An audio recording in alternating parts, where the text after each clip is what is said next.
Modern, safe, welcoming. Get inspired at Poland.travel. This is the KBLA Sports Minute with Ray Richardson.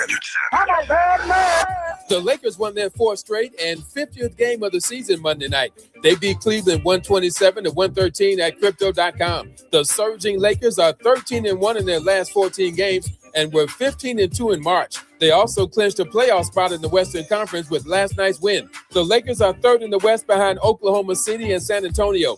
Luka Doncic had 42 points and 12 assists. LeBron dropped 14 points and added another record to his 23-year resume. LeBron has now played in 1,229 NBA games. He moved ahead of Kareem Abdul-Jabbar last night for the most games played in NBA history, regular season and playoffs. 2 years ago, LeBron passed Kareem to become the NBA's all-time leading scorer. The Clippers lost at home last night to Portland 114-104. Portland snapped the Clippers' 5-game winning streak. No debates, no speculation, just the info you need. That's your KBLA Sports Minute. I'm Ray Richardson on KBLA Talk 1580. Follow the leader. KBLA Talk 1580. Follow the leader. If you're not following KBLA Talk 1580 on all of our socials, then you're missing out. Download our app and find us on Facebook, Twitter, Instagram, YouTube, and on the web at KBLA 1580. That's right. Again, you can find all of our socials at KBLA 1580. We've got a lot to talk about. By the way, if you miss any of our weekday shows in real time, you can always catch up by checking out the podcast of your favorite shows at your leisure. At KBLA Talk 1580, we've got your black. Follow the leader. Oh my God. Follow the leader. Follow the leader. Follow the leader. Follow the leader. Follow the leader.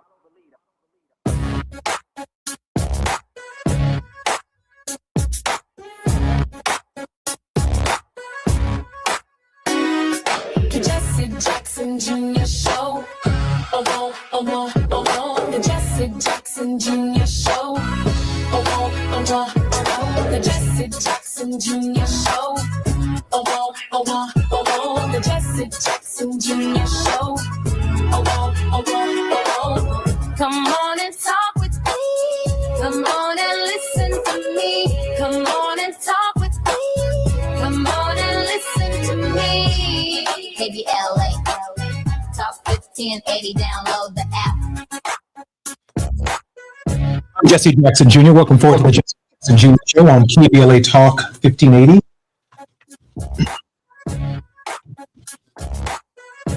All issues are wrong on the Jesse Jackson Jr. Show because of its consequences and implications for our nation, our world, diplomacy, and the idea of coming together.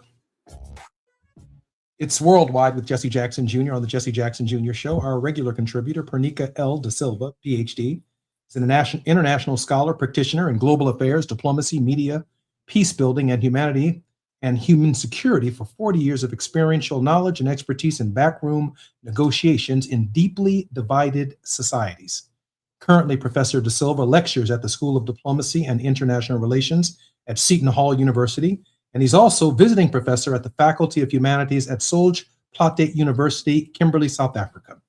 I'm also honored in this particular hour that Dr. Da Silva has brought an extraordinary guest with him. John Bisiru is a seasoned security professional and former British Army officer with more than 3 decades of experience in military service, international advisory roles, and strategic security concerns, operations across Europe, Africa, the Middle East, and Asia.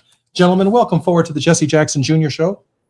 Thank you, Jesse. Glad to be on the show. PL, listen, the President of the United States is addressing the nation tonight on the war in Iran. I certainly thought at the very outset of the conflict that he may have made a statement, provided a mission, provided goals and objectives at the beginning of the conflict, convincing the American people that this was a worthwhile venture. But something tells me every single day, both John and PL, that Donald Trump doesn't get to declare the end of this conflict. And he seems to be unilaterally declaring how long it's going to last. PL, why don't we initially begin with you? Your thoughts on the length of this conflict and just how deep and pervasive and problematic this unilateral action by the United States and Israel has been. Yes, I mean, Donald Trump, Benjamin Netanyahu into this war, and now he's behaving like a cat on a hot tin roof. He doesn't know. He wants to get off that roof, but the roof is rather large, and he's really hurting, and it's going to scupper his chances in the midterm elections. And as my dear friend Yahya Ghanem said, he's a very well-known Egyptian journalist. He wrote an op-ed in TRT News. He said, the Iranians have the clock and time is on their side. Pio, what does he mean by that? That seems to suggest that while the generals are on national television and international television here in the United States making the argument that they have substantially degraded Iran's capacity to defend itself, let alone conduct offensive actions or any kind of actions in the region, and that Donald Trump is now saying that there are only a few weeks left in this conflict, you seem to suggest that time is on their side. What does that mean in terms of the length of the conflict? It means the longer the Iranians drag this out, the worse it is for Israel and the United States. And despite what currently serving generals may say, we need to listen to the veteran CIA and military officers who have really served in different theaters of warfare and held high office. And all of them are saying that the United States, if we deploy troops, whether they're Marines or 82nd Airborne or whatever, in Iran, it's going to be a bloodbath. It's going to be like the Dardanelles. It's going to be like, Market Garden, a bridge too far. In Arnhem, I wrote an op-ed in at the beginning of all this in Al Jazeera Arabic, saying that this is a bridge too far for the Israelis and the United States. And the reason is this: the force structure of the United States has not changed since World War II. They're still trying to fight a 20th century war where a blue water navy and aircraft carriers project power. But we are in the 21st century. The Iranians are fighting quite a different war. They have got missile superiority, hypersonic missiles, and drones, and they are hitting the Israelis at will, and also United States bases, which according to the experts are 90% degraded in the region. The United States aircraft carriers are staying between 1,300 and 1,600 nautical miles away from Iran because they do not want to be hit by these hypersonic missiles, which could sink them. I've said this previously. And therefore, that negates the aircraft on the aircraft carriers because their range is 600 miles, right? So 300 going, 300 coming. And then when the Iranians take out 8 KC-135 refueling tankers, how on earth are you going to get your F-35s to get across into Iranian territory? They're actually staying away from Iranian territory and firing, JASSM, glide bombs and others, but not actually, plastering the Iranians over Iranian territory. And these are the facts on the ground. Whatever Hegseth may say, whatever Trump may say, I would say that they are lying to the American people and the world at large. John, we have about 2 minutes before we come forward. That means our break on our show. About a minute, I'm being told by our producer right now. John, can you give us just a brief recap, and then we'll have a much longer segment when we come forward on whether or not it's going to be more difficult for the United States and what few allies we do have engaged in this conflict to get out. Easier to get in than to get out. John? Yeah, of course. Apologies for that. I'm, as I say, in Nigeria, and we've just had a power cut, so the gen will kick in shortly. And we will, the camera will come with light. So, but yeah, absolutely. I'm Jesse Jackson Jr. You're listening to the Jesse Jackson Jr. Show on KBLA Talk 1580. More with PL De Silva and John Bisuru when we come forward. It's afternoon drive time with Jesse Jackson Jr. Only on KBLA Talk 1580.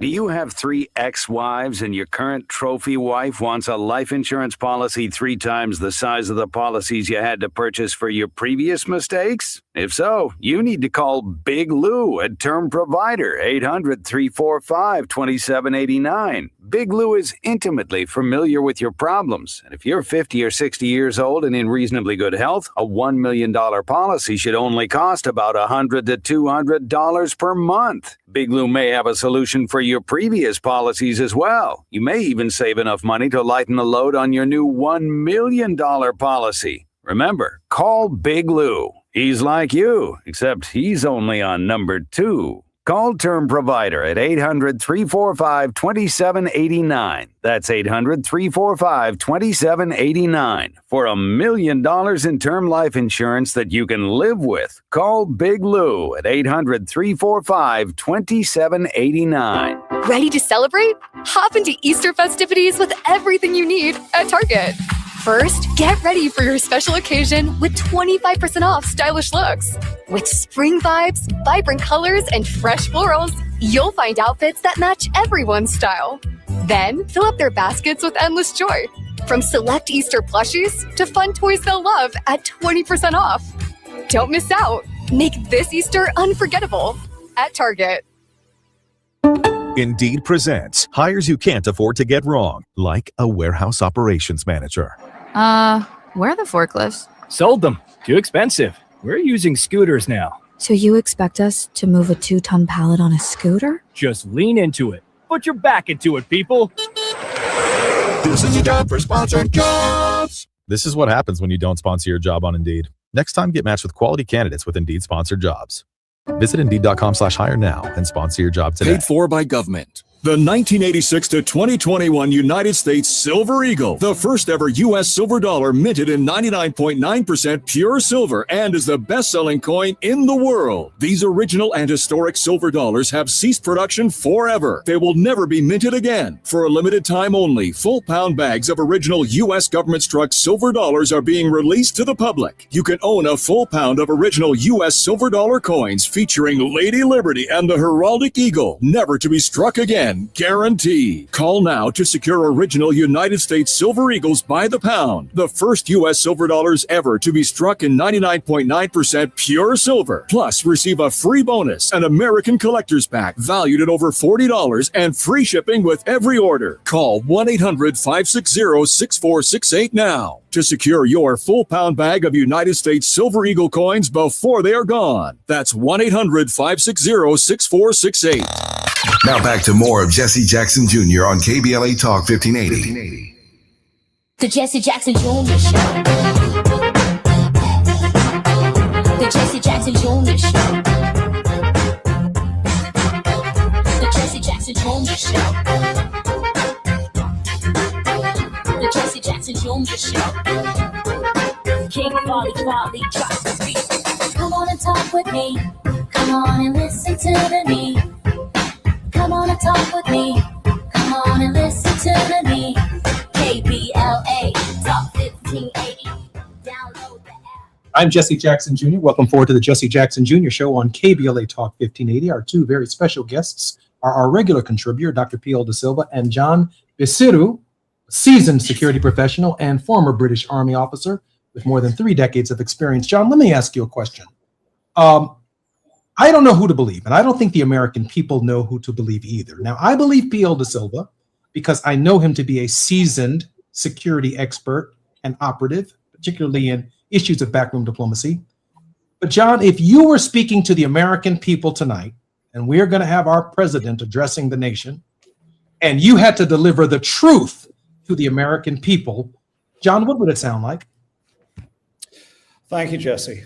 I mean, as Dr. De Silva said, the important thing that I seized on was the quote, you have the time, we have the watchers. And that was exactly what the Taliban realized when there was the war in Afghanistan, that they could just run down the clock. And with the war costing the best part of $200 million a day, time was on their side. But also, I mean, as you said, Jesse, what's really important, I think, and this is actually a really seismic moment in our lives, with the announcement or the president's speech tonight, which I think is really the starting gun being fired on NATO. And Rubio has been laying the ground on that. And I think that this will be seen as a betrayal of Europe and the rest of the world with respect to this conflict that was initiated by by the US on Iran. And if you have a good plan, what I would say to the US people is that if you have a good plan, it doesn't necessitate a good outcome. But if you have no plan, and what I've seen is that there seems to be no plan in terms of how this would be launched and what the end state would be. If you look at the Iraq war, there was 6 months of General Powell particularly trying to deliver the coalition of the willing. The US committed 150,000 troops. The UK committed 45,000 troops. The rest of the other nations committed, another 50-odd thousand. So there was massive capability to try and win that war. This is going to be inordinately more complicated. It's a far bigger terrain. It's a more hostile terrain. There's a depth of support, not necessarily a breadth of support, but a depth of support that goes with the Iranian regime and the IRGC. Another thing that I would say, and this is less to the people, but more to the US government, is that in order to prosecute a successful war, the success of that is dependent upon the amount of support that you have in your society. If you look at World War II, there was 97% support by the US populace for fighting Nazi Germany. I understand that in the US, support for this is somewhere around 40-odd%. So there isn't actually the support there for this. And also, it's going to be very, very difficult for the allies to come and assist. And this is against really a political backdrop where allies have been consistently insulted by this administration. I mean, just, recent examples, President Trump description of MBS a couple of days ago, which I won't demean your show with, Jesse, describing the British Prime Minister as no Churchill. Other allies who fought alongside America in Iraq and Afghanistan being told that actually they were not involved in the conflict. 457 Brits died in that conflict alongside the Americans. And then bear in mind, of course, that it was the US that triggered Article 5 that led to that conflict being initiated. So at a political level, I think it's going to be very difficult for the US to get any political support from Europe, and then economically as well in terms of military support. The US, will be alone in this because Europe is weakened. We've had the war in Ukraine, which has been very heavy financially, but also in terms of what the ordnance store cupboard looks like for European countries. Prior to that, we had COVID. Again, with significant payments being made to the people to support them during this time. For UK and directly affecting the UK, but also impacting Europe as well, we had Brexit. And before that, we had the financial crisis. So Europe financially is really weakened. And then, of course, we're currently engaged in Ukraine. And there is this feeling of, why is Iran more important than Ukraine? Iran was actually strategically extremely weak. It had been boxed in. There were the time clock was running down for the regime, and now it's now getting stronger. The IRGC and the government, I think it was put into legislation, are going to be charging $2 million per tanker to go through the Straits of Hormuz, and they will use those funds to rebuild their regime, rebuild their military capabilities. And all of that is, to the detriment of the rest of the world, and particularly Europe and the Gulf states. So, I think that for the American people to hope that Europe can assist in providing some sort of military support or assist in delivering an off-ramp, I really don't see it, I'm afraid. It's clear to me that if John were delivering the state of this conflict to the American people tonight, that he would clearly be delivering it with greater clarity and succinctness and accuracy than the President of the United States. PL, tonight I expect a lot of bluster. I expect a lot of talk about our capabilities, about what we've managed to do since the conflict itself began. But I don't see a way out, given that you made the argument at the top of the show that the clock is not on our side. How much longer can the regime survive? And how much longer can the Iranian people survive under the threat of the oppressive nature of what America is doing along with Israel?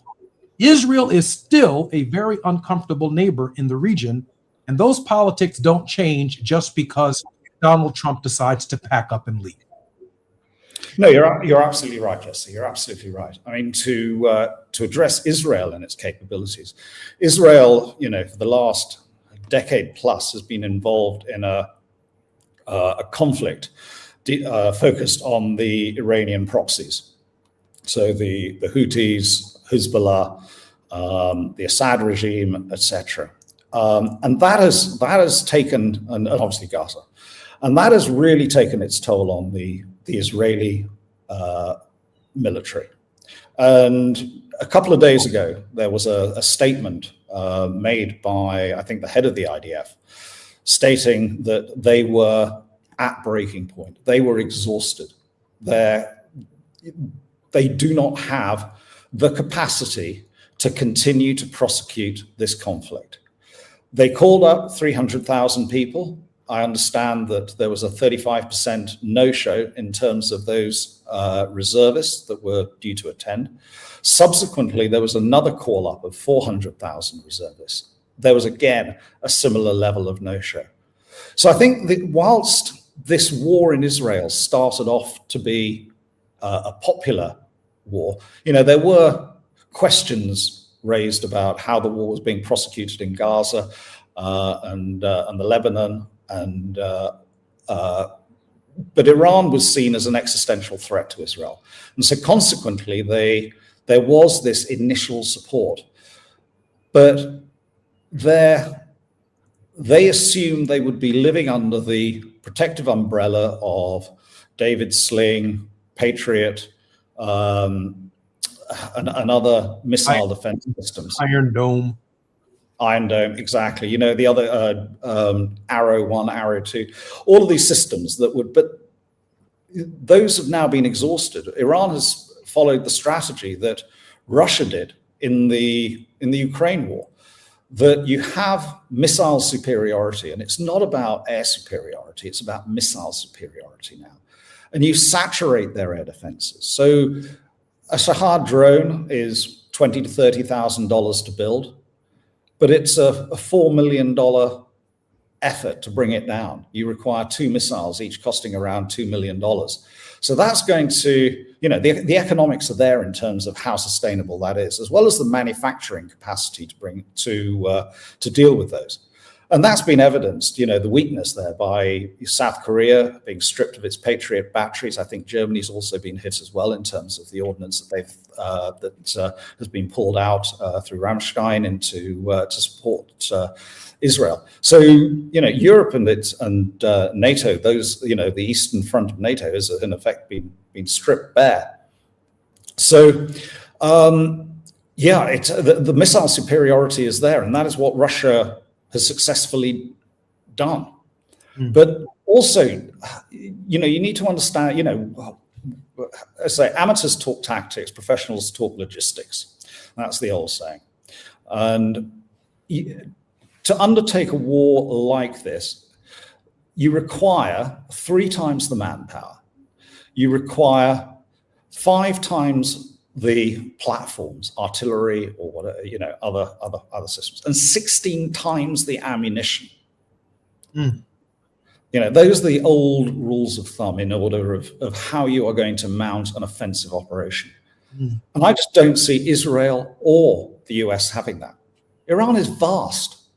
So I think the quartermaster's cupboard is looking pretty bare at the moment. PL, we're about to just about 3 minutes before we come forward. I do want to ask you the same question. What can we expect to hear from the President of the United States tonight? I think John did an extraordinary job of giving us an initial sense of it. Today we have on KBLA Talk 1580 our policy experts, what we should be hearing from the President of the United States. PL, we have about 2.5 minutes before we come forward. President Trump is going to manipulate the markets, and I think that's his primary concern. He's not concerned about whether young Americans go and die in Iran. He doesn't care about squandering billions of dollars, you know. So the US is going to lose blood and treasure for his hubris. And what he really cares about is the greenback. And he has now made this grandiose speech saying that we are retreating actually in 2 to 3 weeks time, and the markets all these casino guys, it's like a casino economy. They're just waiting on what Trump says. But the problem is that every word that comes out of his mouth is a lie, and it's not true. He's delusional. Truly, he's truly delusional. But he's quite geared in towards manipulating the markets. And you can see how friends and family and friends have been making money on Polymarket and Kalshi, the betting site, the political betting sites, which is a criminal offense. They should be in jail for insider trading. I'm Jesse Jackson Jr., listening to the Jesse Jackson Jr. Show on KBLA Talk 1580. Our very special guests, Dr. P.L. De Silva and John Basuro, will be with us when we come forward. But just before we do, I got another 10 seconds. I don't expect to hear anything from the President of the United States that makes as much sense as what I just heard from our 2 policy experts right here at KBLA. More when we come forward on KBLA 1580. I'm Jesse Jackson Jr. It's afternoon drive time with Jesse Jackson Jr. Only on KBLA Talk 1580.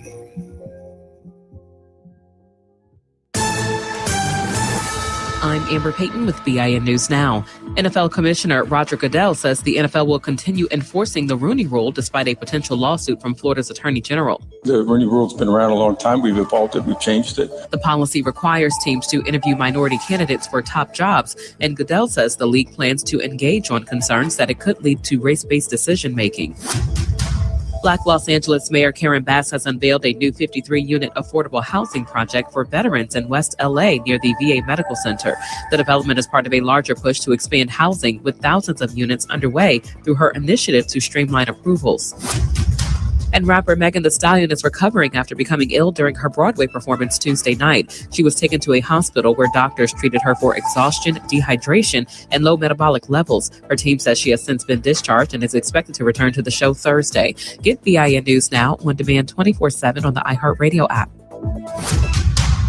Are you looking for your next European adventure? Think Poland. From its historic cities to all of the UNESCO landmarks and its incredible food. Modern, safe, welcoming. Get inspired at Poland.travel. This is the KBLA Sports Minute with Ray Richardson. The Lakers won their fourth straight and 50th game of the season Monday night. They beat Cleveland 127-113 at Crypto.com. The surging Lakers are 13-1 in their last 14 games and were 15-2 in March. They also clinched a playoff spot in the Western Conference with last night's win. The Lakers are third in the West behind Oklahoma City and San Antonio.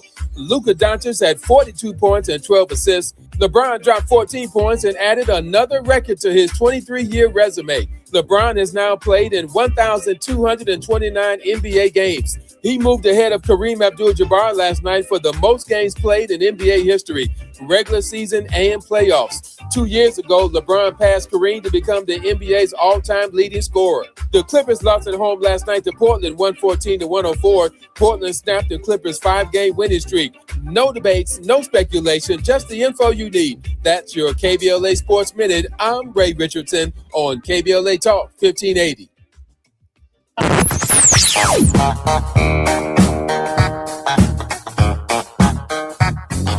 This is KBLA Talk 1580. Talk radio. That's music to your ears. We're unapologetically progressive. KBLA Talk 1580. We've got a lot to talk about. Hi, I'm Zoe Williams, aka the Voice of Reason, encouraging you to join me weekdays from 7 to 9 p.m. for the world's most intriguing relationship radio roundtable. Every night, I facilitate and encourage our loyal listeners to participate in the most engaging relationship discussions you'll hear anywhere. So make it a point to rendezvous with me, Zoe Williams, the Voice of Reason, Monday through Friday, 7 to 9 p.m. Pacific Standard Time. Trust me, your relationships will never be the same. The VOR is on fire tonight. Unapologetically progressive. KBLA Talk 1580. We've got your black. We're at Doolin's on Crenshaw. It's a special place where the neighborhood comes together. Got the fried chicken, the catfish, the candied yams, the mac and cheese. It's all delicious. I'm Isaac Bryan. I represent the Crenshaw District in the California State Legislature, and I'm supporting Tom Steyer for governor of California. California is under attack, and we need a fighter who's going to come in on day one and stand up for California values and push back. That person is Tom Steyer. Tom and I have been fighting together for the better part of a decade. Tom is the only candidate supported by Smart Justice, because Tom has stood on the front lines of racial justice, economic justice, and true solidarity. Tom is the real deal. He's the only candidate in the race with a comprehensive plan to make the billionaires and the corporations pay their fair share so we can fund things like universal health care and education. He means what he says, and he does what we need. This is a moment when we've got to fight fire with fire, and I believe that fire is Tom Steyer. Ad paid for by Steyer for Governor 2026. All I need is one mic. With a KBLA Talk 1580 editorial, I'm Dr. Nicordoli Corte. Less than 24 hours before a planned California governor's debate, USC and KABC Television Channel 7 pulled the plug after a week of growing outrage that not a single candidate of color had been invited to participate. USC says it was just math, polling numbers, fundraising totals, nothing personal. But here's the problem with that argument. Every one of the 6 candidates who made the cut was white, and every one of the candidates left out was not. At some point, the outcome is the message. regardless of the formula that produced it. The 4 excluded candidates, former U.S. Health Secretary Javier Becerra, former L.A. Mayor Antonio Villaraigosa, former State Controller Betty Yee, and State Superintendent Tony Thurmond, are not fringe figures. These are people who've won major statewide elections and served millions of Californians. Here's the deeper lesson. California is one of the most diverse states in the nation. Latino voters, Black voters, and Asian American voters don't just live here. We decide elections here. When the people organizing a debate about California's future build a stage that looks nothing like California, they're not just making a scheduling error, they're sending a signal about whose voice matters. Even some of the invited candidates called on USC to expand the field ostensibly because they understood what was at stake.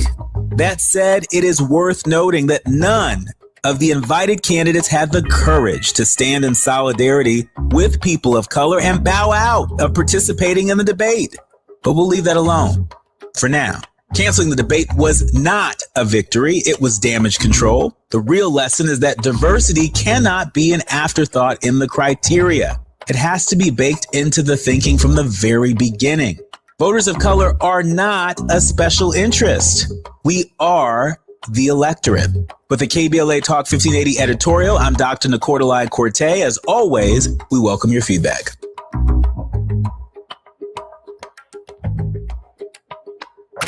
You're listening to Jesse Jackson Jr. on KBLA Talk 1580. The Jesse Jackson Jr. Show. The Jesse Jackson Jr. Show. The Jesse Jackson Jr. Show. The Jesse Jackson Jr. Show.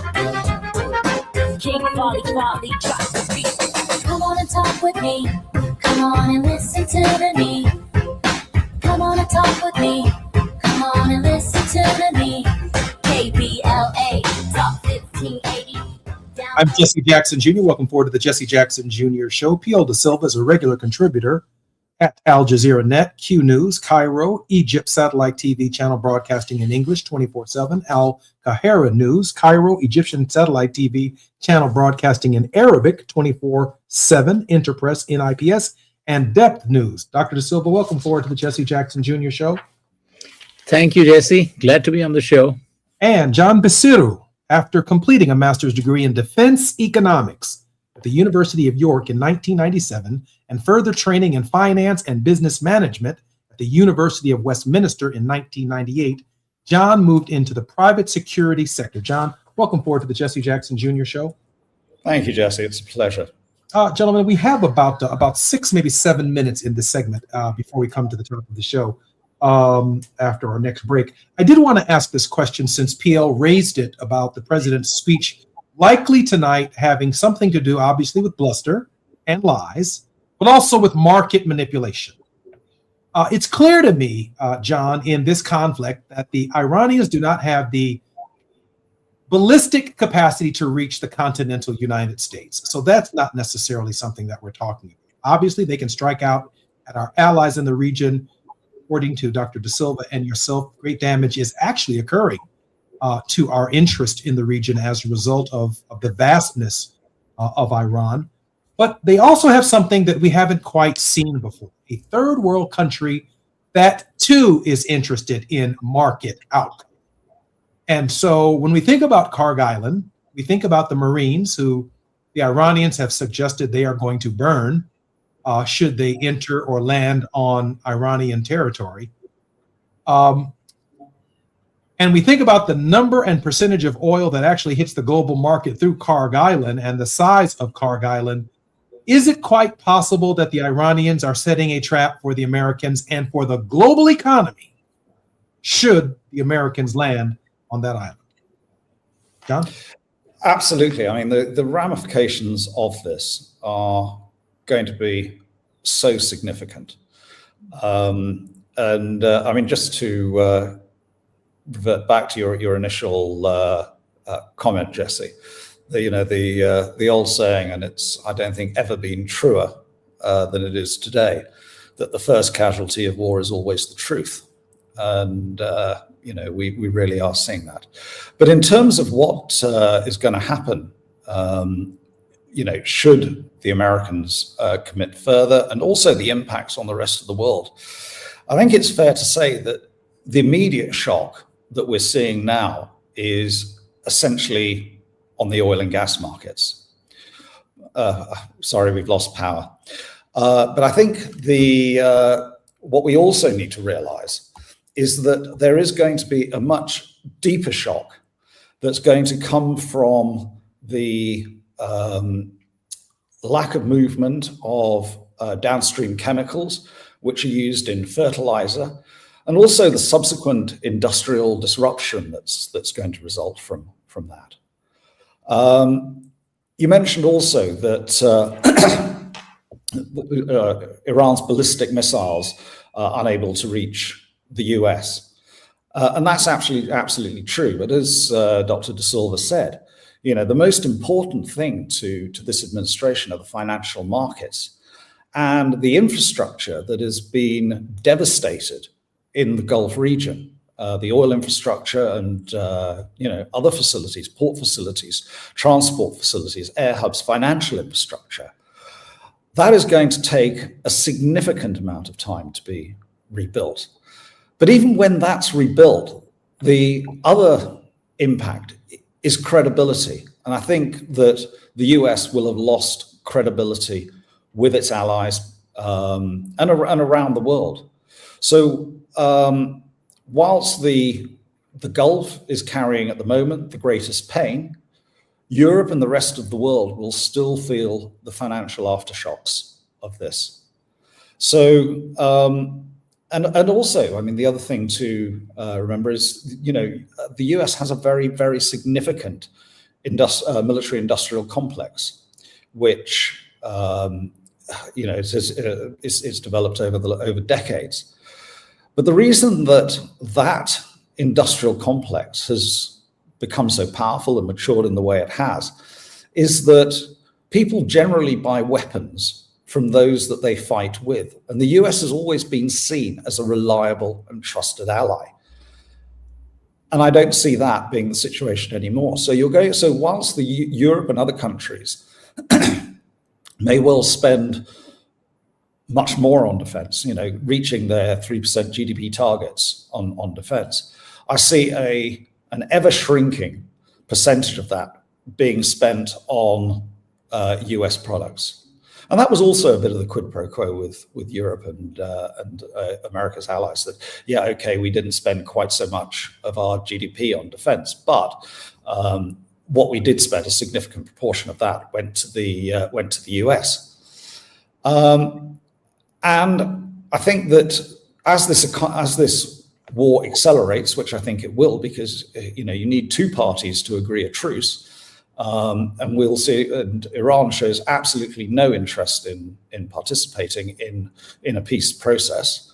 There are too many unanswered questions that, such as unfreezing of assets, reparations for war damages, their missile capability and the continuation of that. So their regional proxies. What happens in Gaza, places like that. None of these things have been addressed. So I think this is way more complicated. And as I said earlier, I don't see any of this being addressed in tonight's speech by the president. PL, the disruption of global oil supplies should the Marines land at Karg Island and the Iranians choose to, well, not only defend it, but also potentially directly target global markets by disrupting global oil supplies for at least a decade. PL? So the thing is this, it's just not what we see up front, right? Oil and gas, fertilizers, feedstocks, and food stuffs getting into the Gulf. It's also the bond markets. The US bond markets, if this thing goes south, and it very well will go south, and what would happen then is if the interest rate goes up above 5%, which it has, and then came down, and it has the potential of going further up above 5%. It means that the United States, the ability to borrow and do debt servicing becomes well nigh impossible. And that is the thing that's going to strangle the United States economy and the Trump administration. And that there are no quick fixes for things like that. And the only way truly out of this morass is to negotiate in good faith with mediators who are willing to play honest brokers, and all this bombastic stuff and saber rattling and moving troops here and there, and hoping that he can stay on for another 3 weeks till the George Herbert Walker Bush aircraft carrier arrives in theater. This is a drowning man clutching at straws. And none of this is going to help stabilize the situation and also the global economy. PL, I'm Jesse Jackson Jr. Listening to the Jesse Jackson Jr. Show on KBLA Talk 1580. We have two of the most important policy experts in the world on the subject matter of what's taking place in the Gulf. More when we come forward on KBLA Talk 1580. While you're stuck in traffic, we can at least bring you up to speed on the news of the day. You're listening to Jesse Jackson Jr. only on KBLA Talk 1580.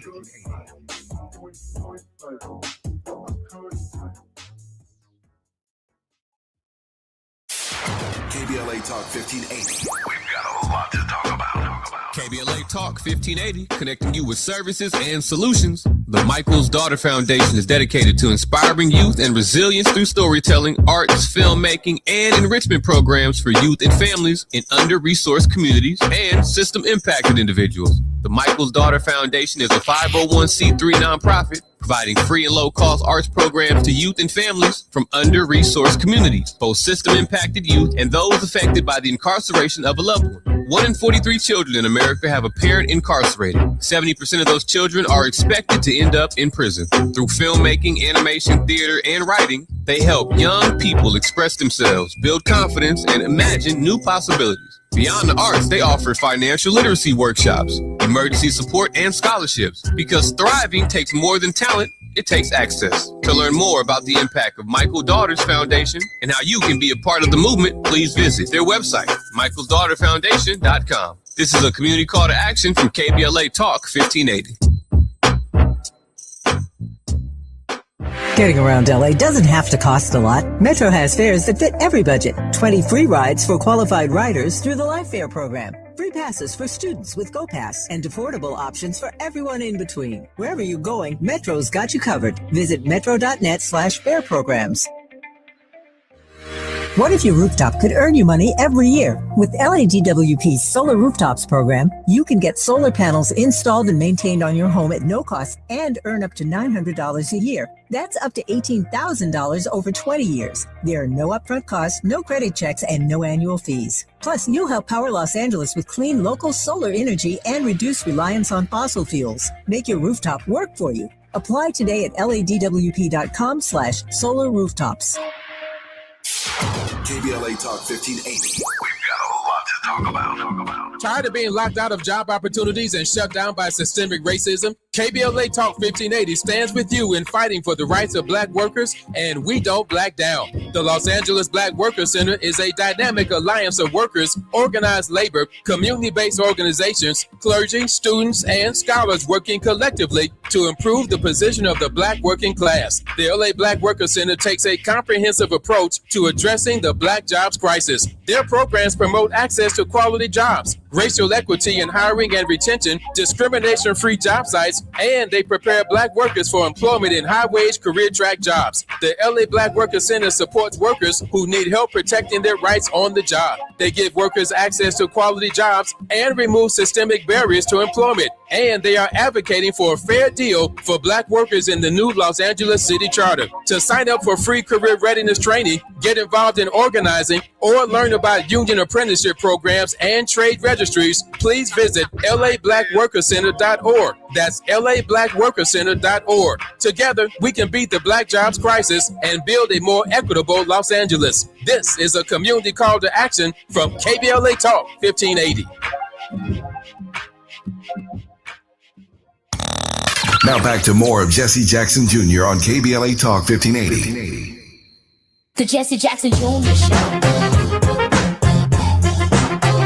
The Jesse Jackson Jr. Show. The Jesse Jackson Jr. Show. The Jesse Jackson Jr. Show. King Folly, drop the beat. Come on and talk with me. Come on and listen to the me. Come on and talk with me. Come on and listen to the me. KBLA Talk 1580. I'm Jesse Jackson Jr. Welcome forward to the Jesse Jackson Jr. Show. We've had an exciting program with P.L. Da Silva and John Bisiru, seasoned security experts, both of them in backroom diplomacy and service to their respective nations. Gentlemen, welcome forward to the Jesse Jackson Jr. Show. Thank you, Jesse. I do want to make this one point before we take our final question and of course, hopefully close on a word of hope. In Martin Luther King Jr.'s speech Beyond Vietnam, he made the point that the resources, PL, that we need domestically in the United States after a brief war on poverty, addressing housing and healthcare and the jobs crisis here in the United States, he raised a profound concern that those resources were now being used to bomb peasants in Vietnam, and therefore he could no longer be silent. The resources that we need for the Affordable Care Act, the resources that we need for the Supplemental Nutrition Assistance Program, the resources that we need to rebuild communities here in the United States are now being spent to the tune of $1 billion a day in Iran, with a request from the President of the United States for an additional $200 billion. And suddenly this Congress can't find money to expand the Affordable Care Act to include dental, to include hearing, to include vision in the Affordable Care Act, because the resources are available for the conflict overseas, but they are not available for domestic programs here in the United States. And Dr. King became particularly unpopular when he raised these points. PL, I see the same dilemma today because having just completed a campaign for Congress myself, I was winning in my congressional race on the economy. I knew the district better. I knew some of the aspects of the district that needed to be connected to the global economy. And for the first time, maybe in the history of the South Side of Chicago, I actually led a campaign on connecting people to the global economy. But in the last 90 days of the campaign, the massive amount of spending that came in from the outside, particularly the non-transparent spending that came in from the outside, was directly tied to this conflict in the Middle East. And yes, it was determinative in congressional races across this country. PL, should we be concerned going into the midterms with what's taking place in the Middle East? This is the play of the 1% Epstein class. These are the billionaire friends of the president. And Epstein, don't forget, is a massive global Mossad operation.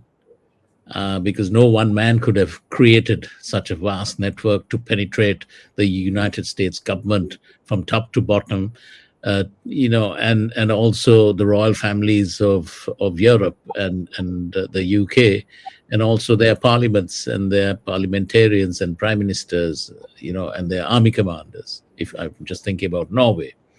So all of this is the work of the 1% Epstein class. And it's like Miriam Adelson and AIPAC and others who have been buying off our legislators for decades. And now they're calling in all the investments, so-called investments, quote unquote, which is basically corruption. and wanting America to support the illegal settler colony in the Middle East, which is Israel, and their crazy Zionist expansionist agenda, of a greater Israel, which is pretty much like, Hitler's Lebensraum, that he wants living space, living room.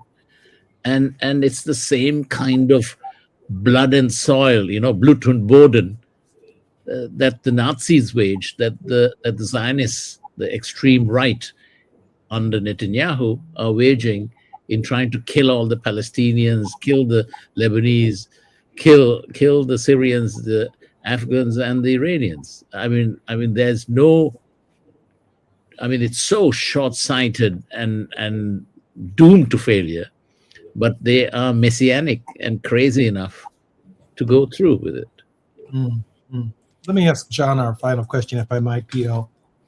John, you've been a patriot for your country. You've been a security professional. You've studied international affairs and defense tactics, as well as economies around the world.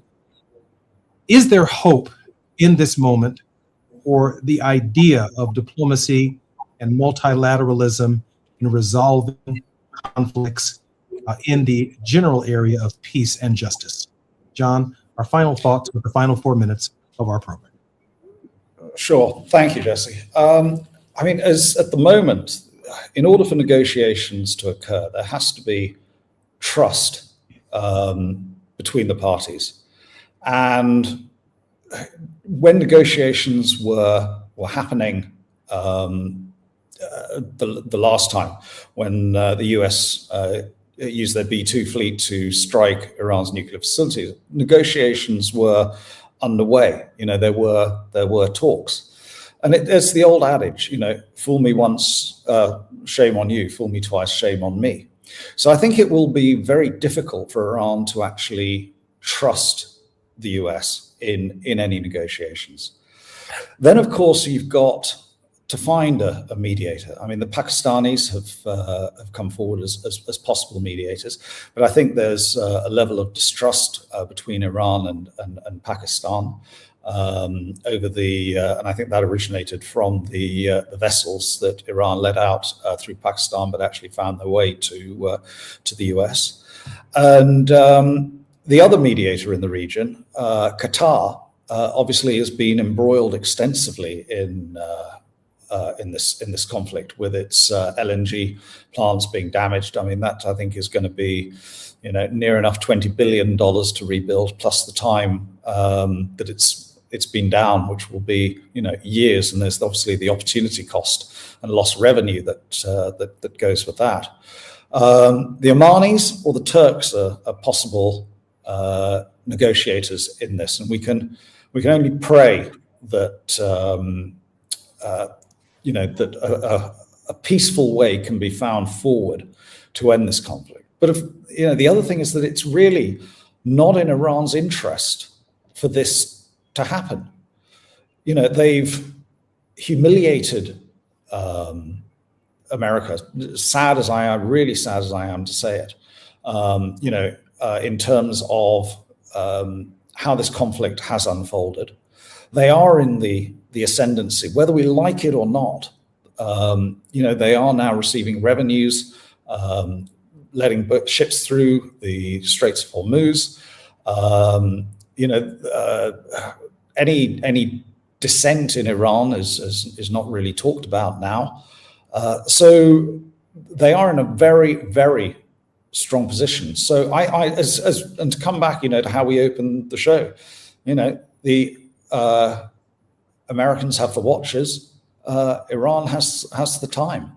So I can't see, sadly, and it pains me to say it, any immediate or short-term resolution to this problem. John Becerra has been our very special guest. Becerra, I'm going to get that right, Madam. And Dr. P.L. Da Silva have been our guest in this hour. I'm so grateful, gentlemen, for both of you for your contribution and helping us have a lens by which we interpret the President of the United States' speech tonight before the nation and before the world. Gentlemen, thank you for joining me. Thank you so much, Jesse. Thank you so much. I'm Jesse Jackson Jr. You've been listening to the Jesse Jackson Jr. Show on KBLA Talk 1580. More when we come forward right here on KBLA. KBLA 1580 Santa Monica. I'm Amber Payton with BIN News Now. NFL Commissioner Roger Goodell says the NFL will continue enforcing the Rooney Rule despite a potential lawsuit from Florida's Attorney General. The Rooney Rule's been around a long time. We've evolved it. We've changed it. The policy requires teams to interview minority candidates for top jobs, and Goodell says the league plans to engage on concerns that it could lead to race-based decision-making. Black Los Angeles Mayor Karen Bass has unveiled a new 53-unit affordable housing project for veterans in West LA near the VA Medical Center. The development is part of a larger push to expand housing, with thousands of units underway through her initiative to streamline approvals. And rapper Megan Thee Stallion is recovering after becoming ill during her Broadway performance Tuesday night. She was taken to a hospital where doctors treated her for exhaustion, dehydration, and low metabolic levels. Her team says she has since been discharged and is expected to return to the show Thursday. Get BIN News Now on demand 24/7 on the iHeartRadio app.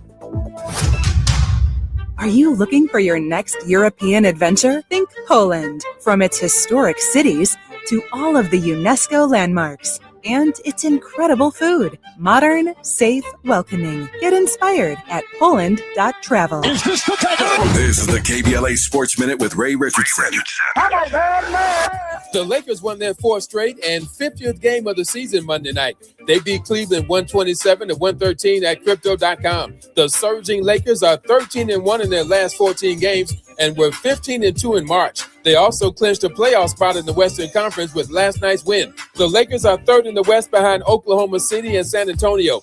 Luka Doncic had 42 points and 12 assists. LeBron dropped 14 points and added another record to his 23-year resume. LeBron has now played in 1,229 NBA games. He moved ahead of Kareem Abdul-Jabbar last night for the most games played in NBA history, regular season and playoffs. 2 years ago, LeBron passed Kareem to become the NBA's all-time leading scorer. The Clippers lost at home last night to Portland 114-104. Portland snapped the Clippers' 5-game winning streak. No debates, no speculation, just the info you need. That's your KBLA Sports Minute. I'm Ray Richardson on KBLA Talk 1580. Follow the leader. KBLA Talk 1580. Follow the leader. If you're not following KBLA Talk 1580 on all of our socials, then you're missing out. Download our app and find us on Facebook, Twitter, Instagram, YouTube, and on the web at KBLA 1580. That's right. Again, you can find all of our socials at KBLA 1580. We've got a lot to talk about. By the way, if you miss any of our weekday shows in real time, you can always catch up by checking out the podcast of your favorite shows at your leisure. At KBLA Talk 1580, we've got your black. Got your black. Following the leader. Oh my God. Follow the leader. Follow the leader. Follow the leader.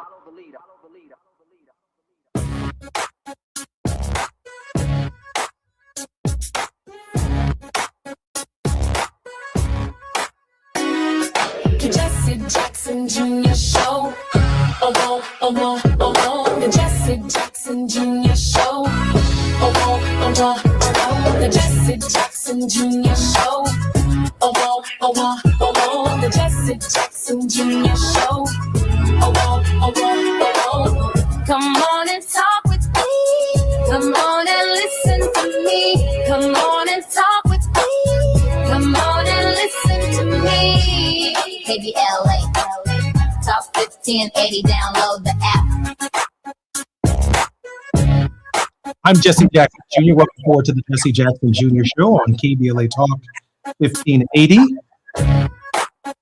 Before we bring up a regular contributor, I'd like to just unpack for just a moment some of what we heard the last hour. We are sure not going to hear that tonight in the president's speech before the nation. And that's shameful. That we don't trust the president of the United States to be able to deliver the truth to the American people, that American lives are in harm's way, and that the president of the United States has yet to provide a justifiable rationale or reason for why these various fleets are in the Persian Gulf, why we find ourselves defending international commerce in the Straits of Hormuz, why other straits in the region and the Houthis are now talking about blocking international trade in other theaters of commerce. And tonight, I expect to hear a speech full of bluster, the kind of bluster that we've heard from the Secretary of Defense, Pete Hegseth. By the way, I'm tired of looking at this guy. I mean, the suits are too tight. The disposition is all jacked up. The patriotism is not believable, or it's artificial. I'm not going to comment on a person's faith, but I just don't believe it. And mind you, this entire conversation is taking place during the Passover season, when people found themselves thousands of years ago being freed from oppression, and it actually led to the Exodus story in the Holy Bible. This is the context.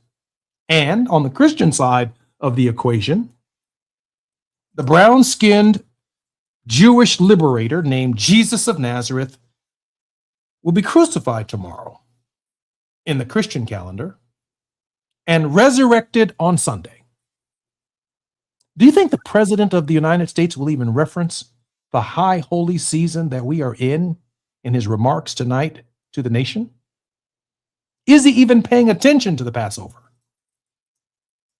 to the resurrection season, to the crucifixion of Jesus of Nazareth? I doubt it. I doubt it. I expect to hear a commercial tonight of some bluster. And PL Da Silva in the last hour made it crystal clear that the United States is running from the region. We are not leaving the region. We are retreating from the region because we have misread Iranian capacity to fight and damage critical infrastructure in an entire region.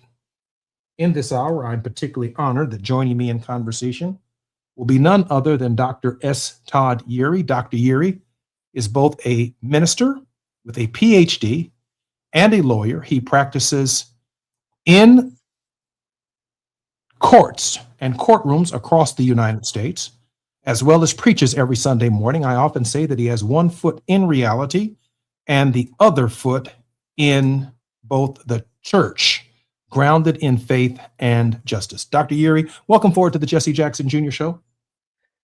Always good to be with you, my brother. These are truly ominous and curious times, but glad to be able to be in conversation with you. Dr. Eury, we have about 3 minutes before we come forward. Maybe at the top of our show, I should ask you a simple question. I already know what you're going to say. Is this where you want to begin? Is this where we go with this today? Okay. Since you already know. Thank you for the disclaimer and the warning. What's the president going to say tonight? What are your expectations of his speech? And where will he fall short inevitably? Yeah. All right. So since you've already said it, here's what I expect. It's going to be a self-serving speech. And so it will be a tell as to where he feels most politically vulnerable. What we do know is this president does not play poker well. And so since we've already ruled out anything that's reasonable or practical, then we have to kind of think about what would a narcissist do? It's interesting that as you raise this speech, it will coincide with the beginning of Passover this evening. There may be indeed some pandering to Jewish adherents because of the prominent role. This isn't just a U.S. exercise in the Middle East. Israel is prominently engaged and involved. And so I think there will be a bit of that. There will be some passive effort to try to calm the angst, though his words that we've heard over the last several days, even weeks, are going to betray that. So it will be more of the curious and the confounding at the same time. And at the end, we will have no more answers after his speech than we do right now, except to wonder When will he decide that he's had enough and decide to take his toys and go home? You know, what kind of leader says that when I feel it in my bones, this conflict is going to be over? It's not following any kind of plan. And historically, Dr. Uri, I know we have just about 50 seconds before we come forward. Historically, presidents lay out the mission to the American people on the front side of the conflict, not on the back side. You expecting a response to that? About 30 seconds left. Yes. Competency is a thing until it's no longer a thing. And so associating the presidency with some level of competency, even though we don't necessarily agree with it, is not where we are, it's not where we've been, and it's certainly not where we're going.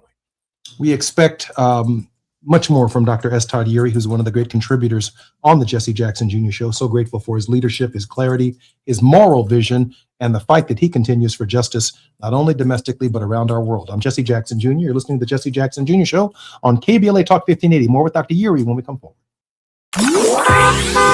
It's afternoon drive time with Jesse Jackson Jr. Only on KBLA Talk 1580.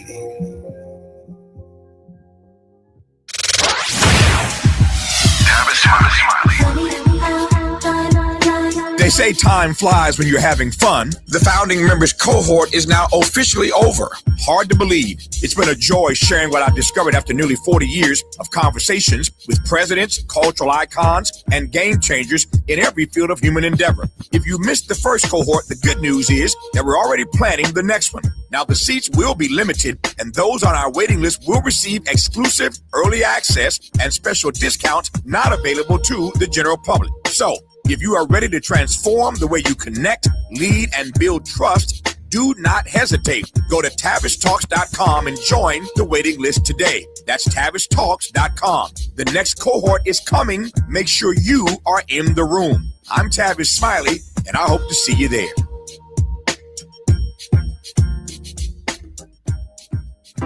Ready to celebrate? Hop into Easter festivities with everything you need at Target.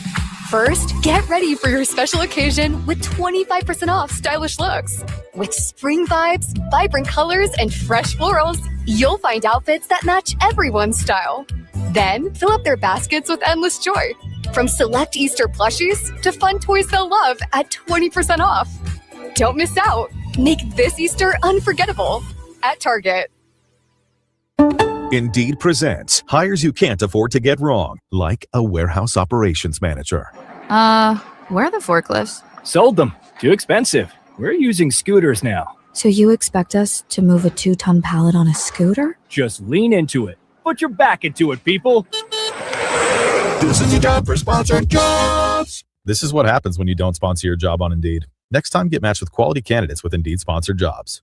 Visit Indeed.com/hire now and sponsor your job today. Do you have 3 ex-wives and your current trophy wife wants a life insurance policy 3 times the size of the policies you had to purchase for your previous mistakes? If so, you need to call Big Lou at Term Provider, 800-345-2789. Big Lou is intimately familiar with your problems. And if you're 50 or 60 years old and in reasonably good health, a $1 million policy should only cost about $100 to $200 per month. Big Lou may have a solution for your previous policies as well. You may even save enough money to lighten the load on your new $1 million policy. Remember, call Big Lou. He's like you, except he's only on number 2. Call Term Provider at 800-345-2789. That's 800-345-2789 for $1 million in term life insurance that you can live with. Call Big Lou at 800-345-2789. Now back to more of Jesse Jackson Jr. on KBLA Talk 1580. The Jesse Jackson Jr. Show.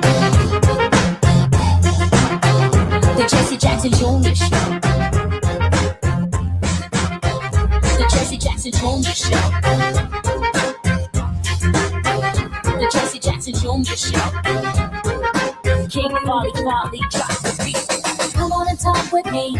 Come on and listen to me. Come on and talk with me. Come on and listen to me. KBLA Talk 1580. Download the app.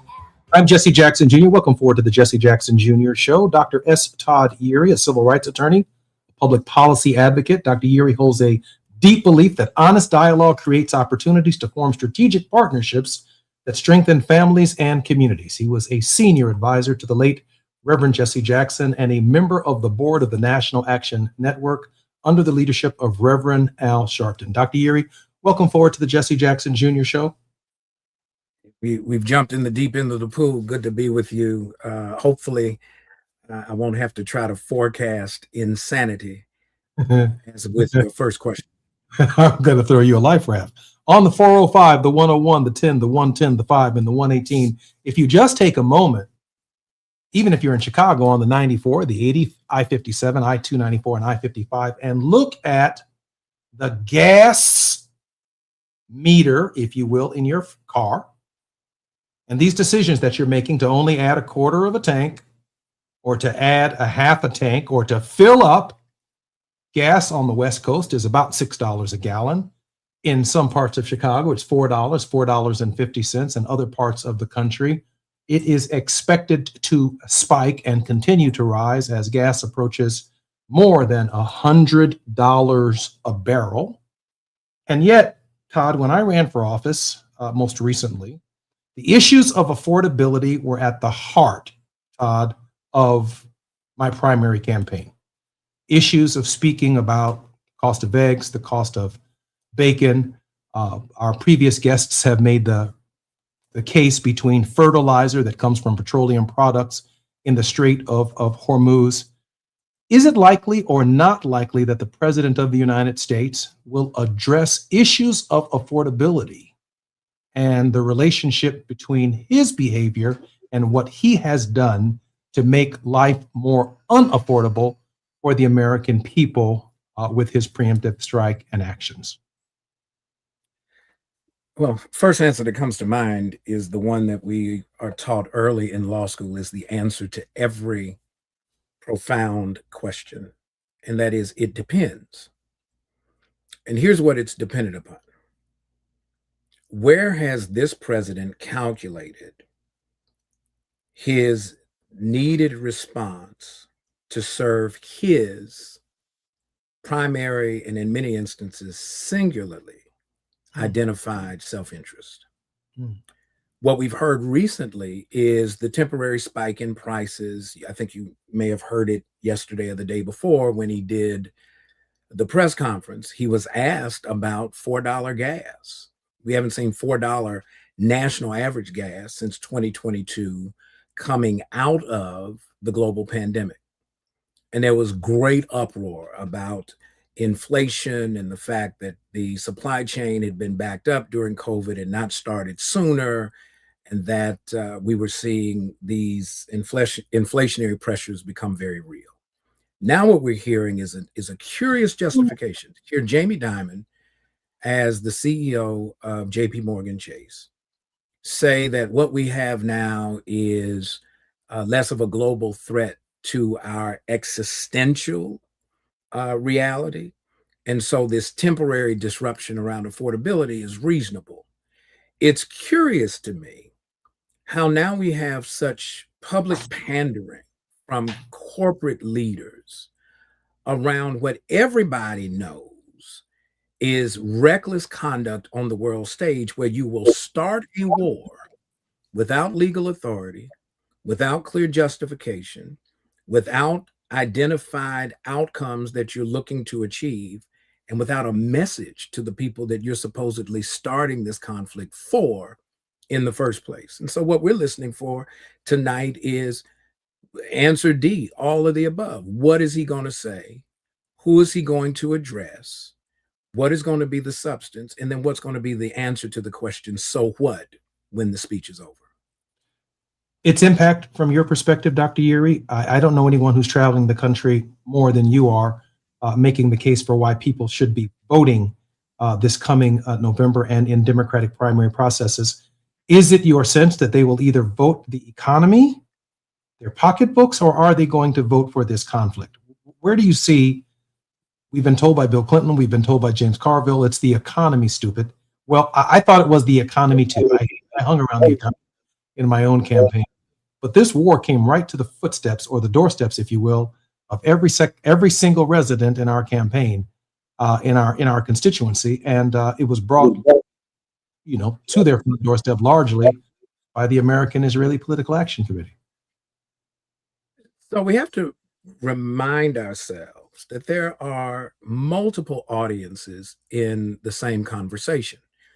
And so if we're trying to pinpoint a single message, it's going to be hard to find. This is a midterm election cycle. And so there is no, quote, national theme. When we look at the 435 congressional districts, we have to then think about what is unique to the assessment of what is affecting the constituents in all 435 districts, and then tailor the message like it's almost like it's your PIN code.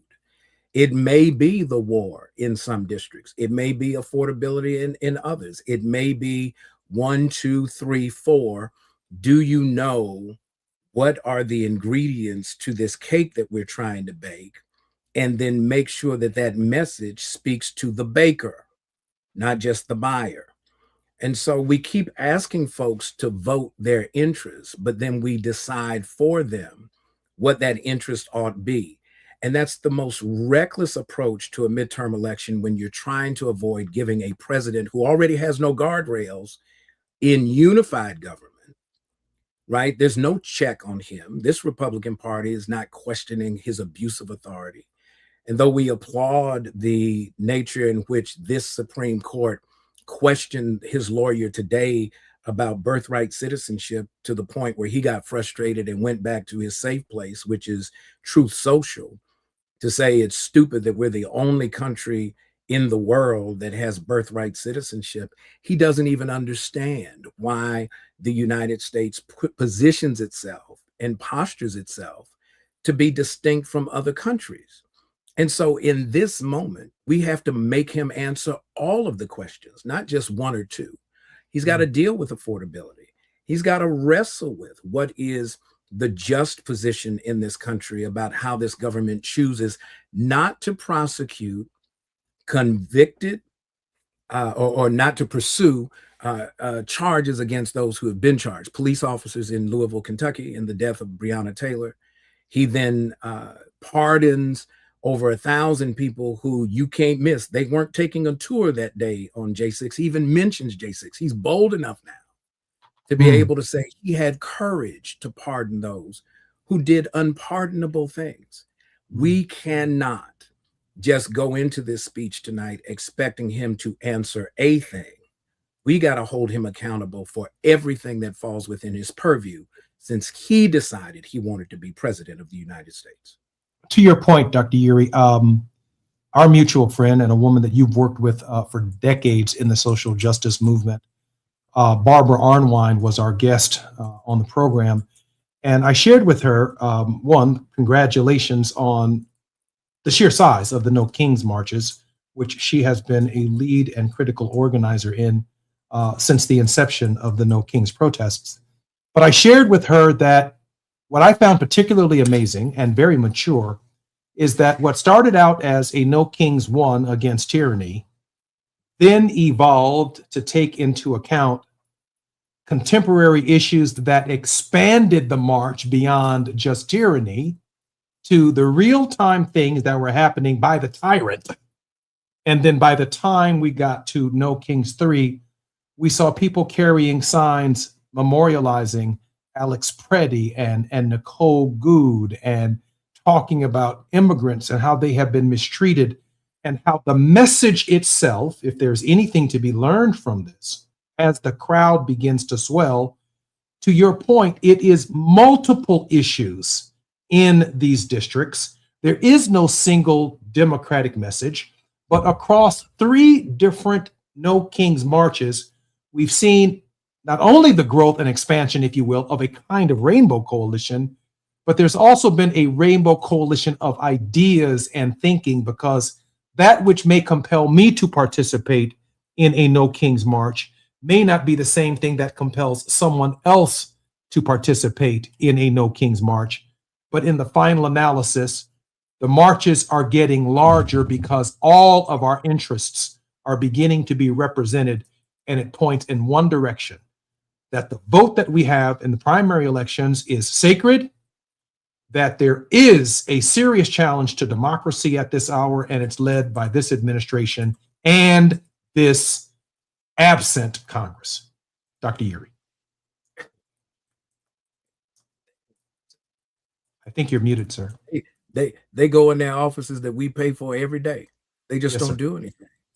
Mhm. Last time I saw that if you were going to pay folks money for work that's not being performed, in some places that's criminal. Mm. Maybe we need to revisit that. Mm. But here's what's going on. You do not build a platform with one plank. Mm. We keep wanting to build a coalition around a singular issue. Wow. We've not learned from Reverend's modeling that when he spoke to a broad number of issues, because what affects you primarily may not be primary to me, it may be important to me. And so we've got to have the kind of conversation that allows us to have interpersonal, intergenerational, interregional conversations so that we can mutually invest in collective action that leads to an outcome that allows all of us to have voice in how these issues get addressed. To go and say that somehow or other this is only going to be an issue misses the fact that we keep trying to stand on a platform that's built with one board. That's called walking a tightrope. That's not how we build a coalition. And so if we're going to have this conversation, we should expect more from this president in what he may say tonight. And if he only comes away with one clear message addressing one issue, shame on us if we don't hold the Congress accountable for not demanding more of him. Because at the same time, there's a war over there, there's inflation over here, there is job loss over here, and there's even a conversation that if oil hits $150 a barrel in this climate, a recession in the United States is imminent. Mm. And those who get impacted is not the dude that draws a public salary and lives in public housing, the White House. Mm. It is the rest of us. We have to figure out how we're going to pay rent, pay mortgages, pay groceries, pay gas, go to work, try to protect our job, take care of our kids. That's the context that we have to bring while we're demanding protection for the right to vote, protection for the Constitution and its wording about birthplace citizenship. He's going after that because it allows then him to selectively identify who gets excluded from participating in the electoral process. All of this is his effort to set up a way to stay in office beyond the end of this next 4 years.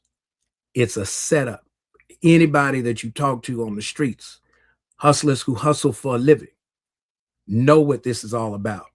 It's time for us to stop pretending that we are somehow curiously clueless about what games this president is really trying to play. You know, let me try and build this quilt before we come forward. And I'm thinking about my father, I think in 1984, might have been 1988. If your concern is about ICE and immigration issues and how ICE are treating people within our community, that's an important patch. But your patch ain't big enough.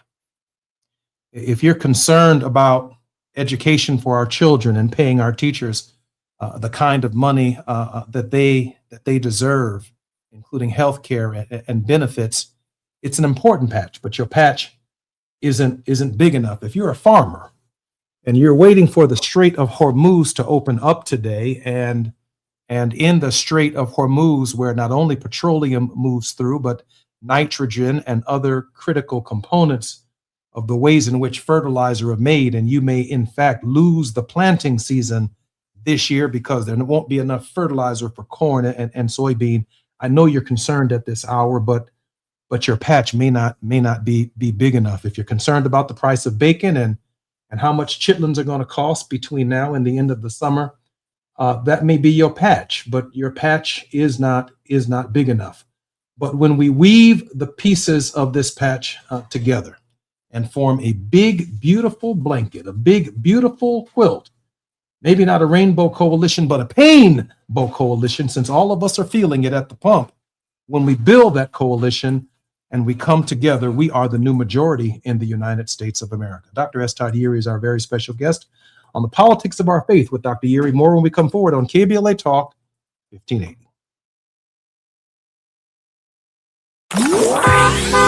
It's afternoon drive time with Jesse Jackson Jr. Only on KBLA Talk 1580.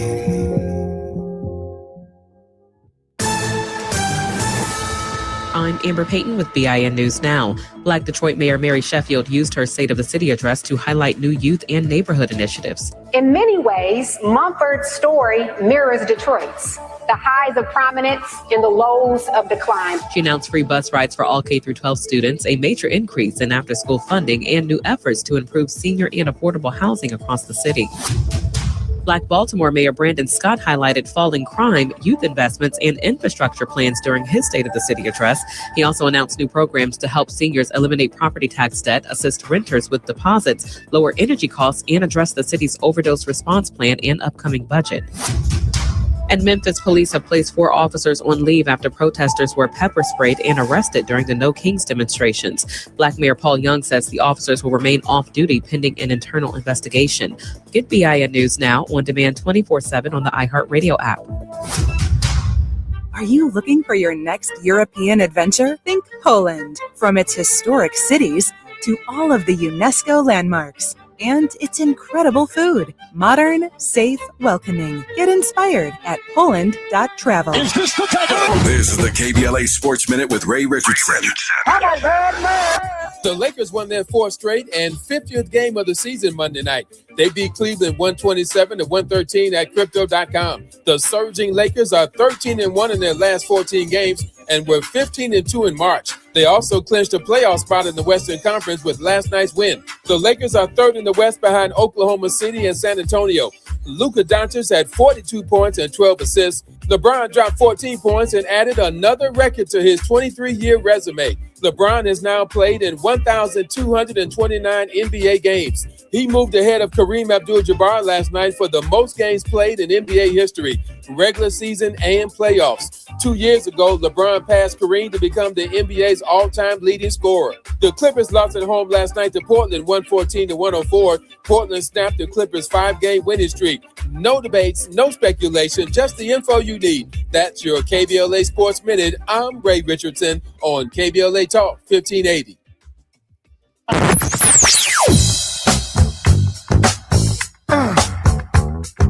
This is KBLA Talk 1580. Talk radio. That's music to your ears. We're unapologetically progressive. KBLA Talk 1580. We've got a lot to talk about. I'm Reverend Gerald, the life coach. Is someone you love struggling with addiction and mental illness? Is improving your family's health important? Want to leave a legacy that your family can grow? Are you ready to enhance your perception of life experiences? Then wake up weekends at 7 a.m. with Urban Family Focus and get the wisdom, opportunity, resources, and motivation to live your best life. Join the conversation on Urban Family Focus Saturday and Sunday at 7 a.m. Unapologetically progressive. KBLA Talk 1580. We've got your black.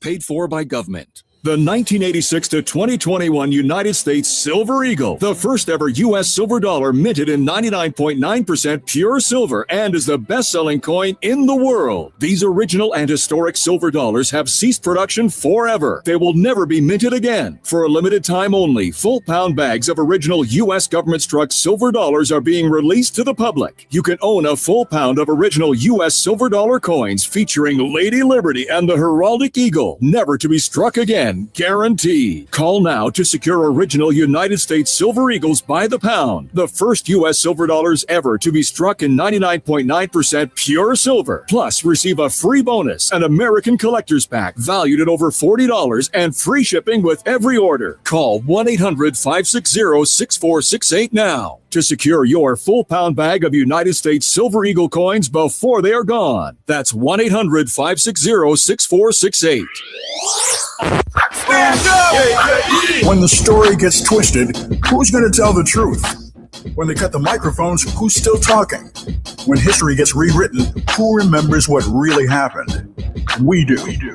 KBLA Talk 1580. Black media isn't just important right now, it's essential. Because when mainstream outlets move on, we stay. When the headlines ignore our communities, we don't. When decisions are being made that affect Black lives in our schools, our neighborhoods, our economy, KBLA is in the room. This is more than radio. This is a lifeline, a record, a rallying cry. Black stories, Black voices, Black power. The heat is on. On the air and in the culture. KBLA Talk 1580. Stay connected. Stay informed. Stay loud. Stand up!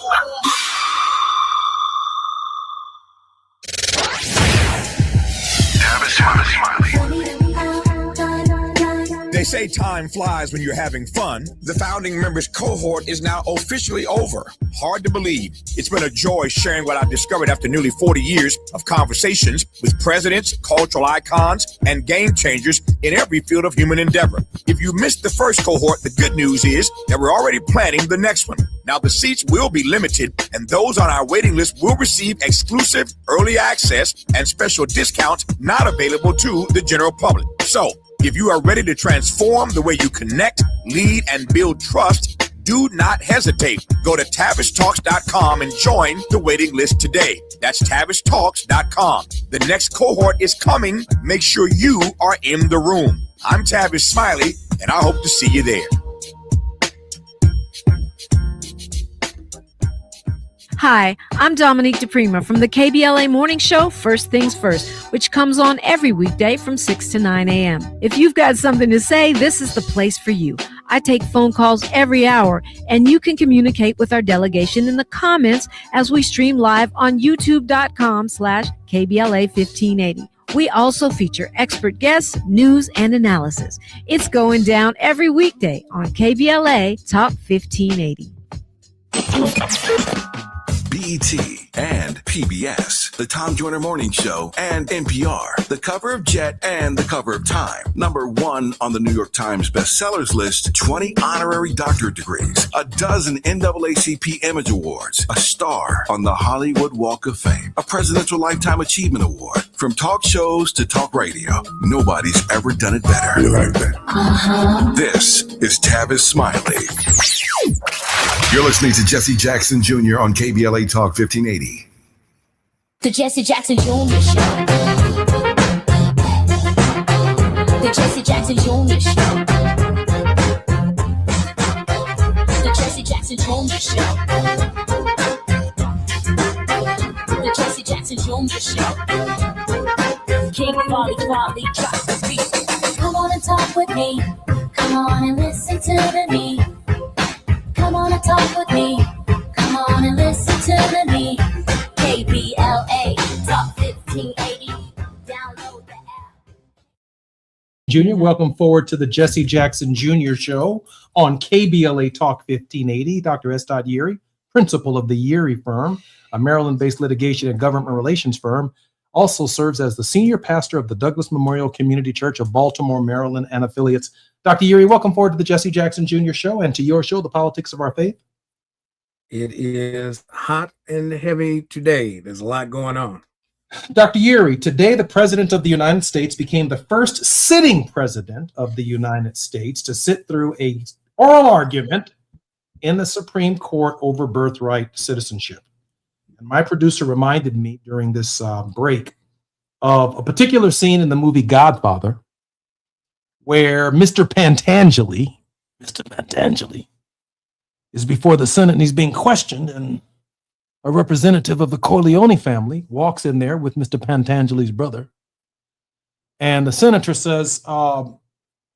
Mr. Pantangeli, do you know the Corleone crime family? And he says, no, I don't know. No, I don't know. I don't know nobody named Corleone. Mr. Pantangeli, your affidavit here says that you worked with Corleone. I never met the Corleones. I don't know the Corleones. Here you've stated that you've seen and witnessed murders take place. You've seen and witnessed this type of, I ain't never seen no murder. I'm deaf in this one ear right here, and I can't hear what you're saying. And so I couldn't resist.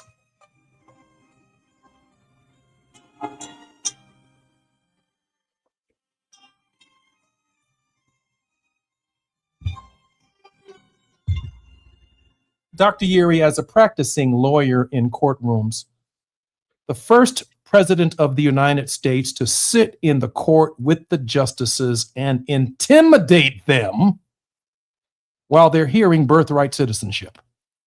Your thoughts, Dr. Yeary? Well, first thought is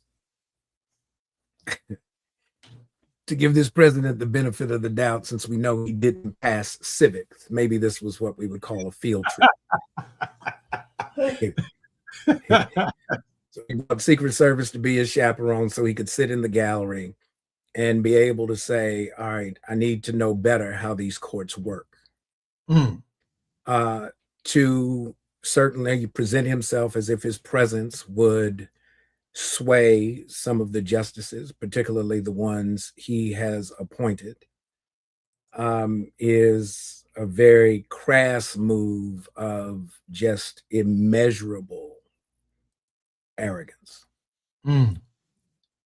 To, though, for the court to be able to recognize that here's a moment for this bench of jurists to prove to this president and everybody else that they are an independent and co-equal branch of government, to say we are not your servants, we are your peer in terms of our responsibility of how this government works, because the Constitution says a third of the operation belongs to the Congress, Article 1, a third of the responsibility to take care that the laws are faithfully executed, that's the executive, the president, that's Article 2, and then the judiciary is Article 3.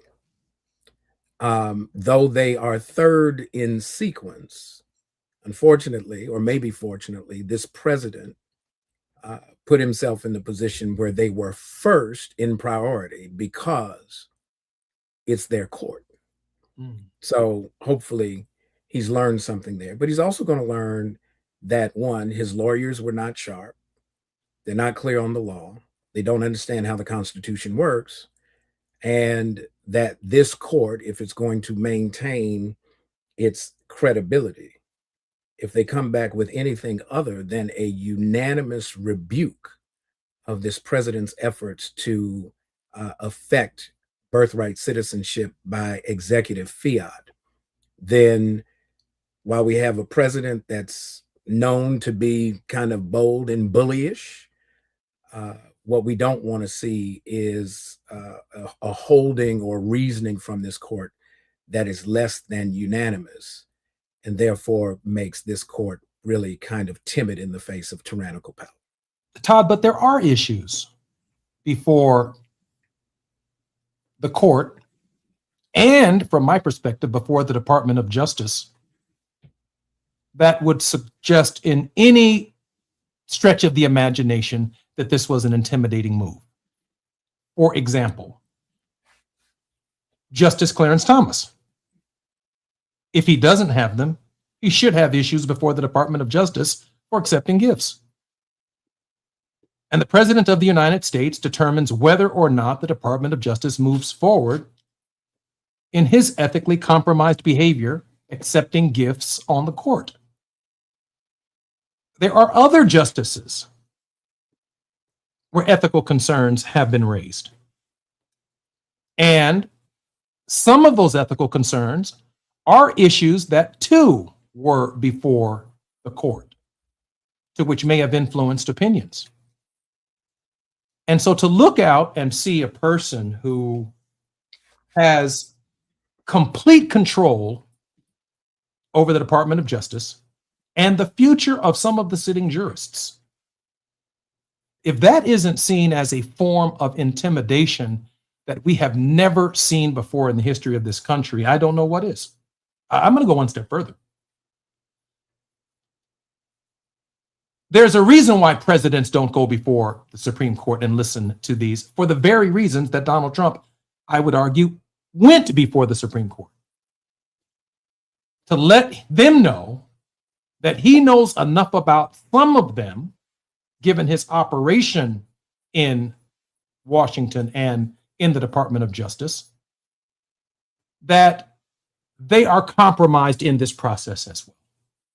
Now, you're not going to see a single article written anywhere in the United States about the compromised justices who should have cases before the Department of Justice until John Roberts essentially said, we will handle all of these issues internally as a court and not allow Congress or even the executive branch to determine the ethical behavior of members of the court.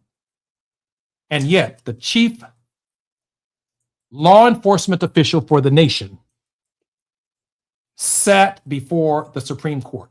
And I might even add, at one of the states of the union, Dr. Yeary, the president literally shook the Chief Justice's hand and said, what?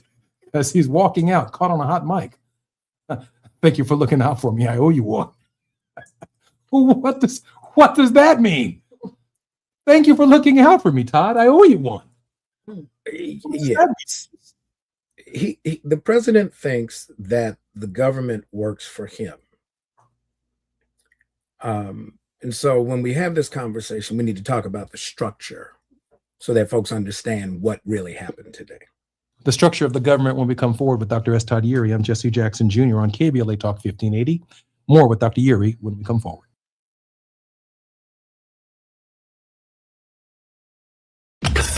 While you're stuck in traffic, we can at least bring you up to speed on the news of the day. You're listening to Jesse Jackson Jr. only on KBLA Talk 1580.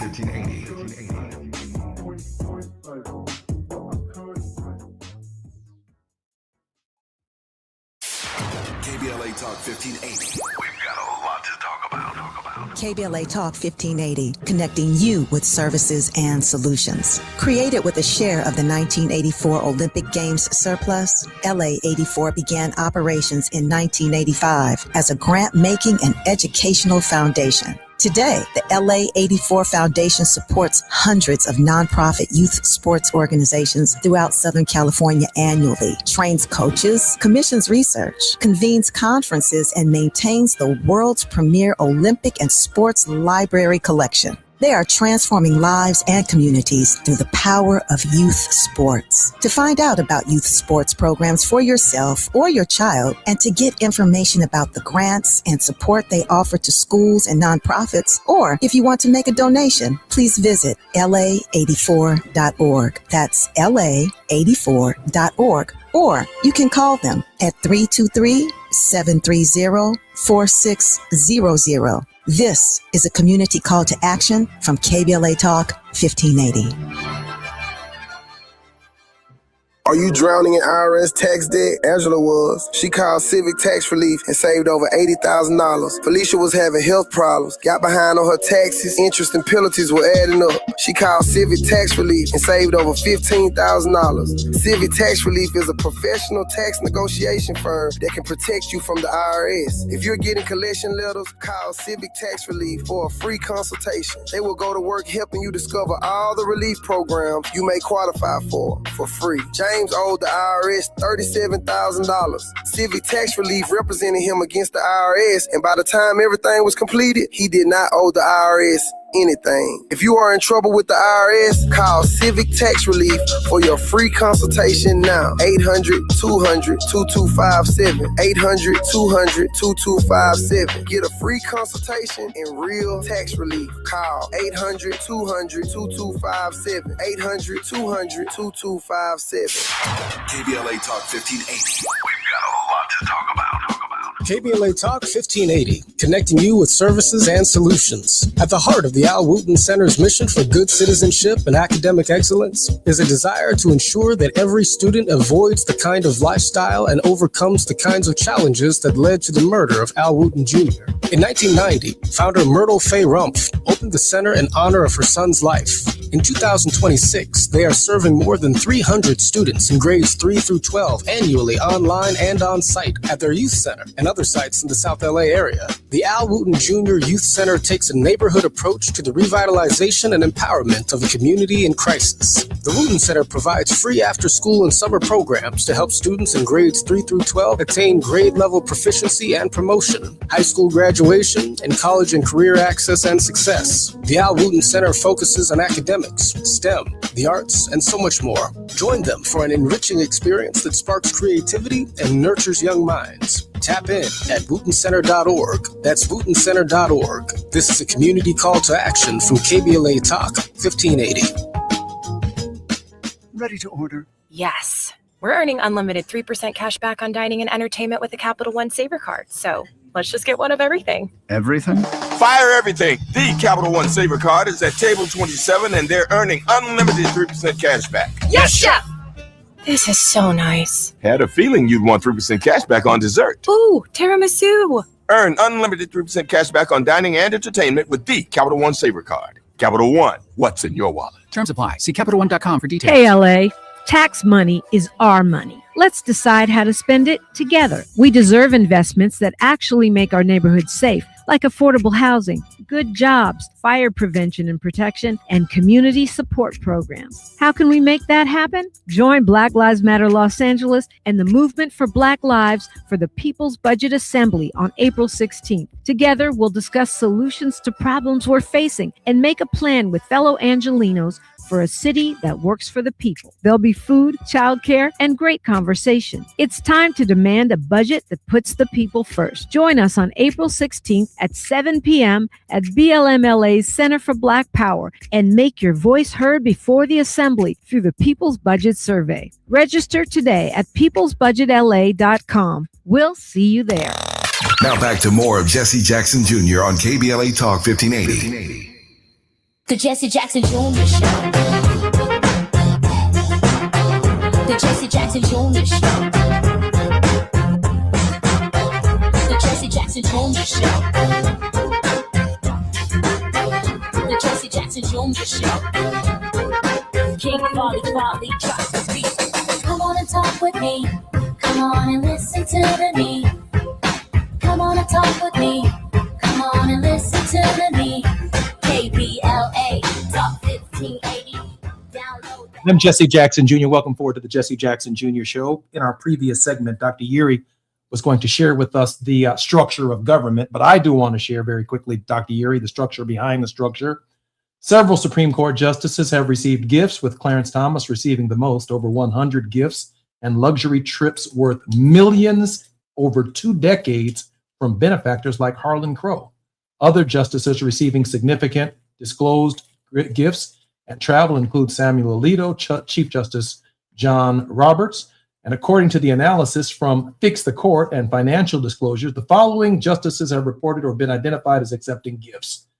Accepted, Clarence Thomas, hundreds of gifts, including private jet travel, yacht excursion, and luxury stays. Samuel Alito reported significant gifts, including luxury fishing trips and private flights. John Roberts disclosed gifts including honorary club memberships and items like personalized sports gear. Hey, I say this, Dr. Yeary, because sitting in the audience as the first president of the United States, when some of these justices have ethical problems that are not even in dispute,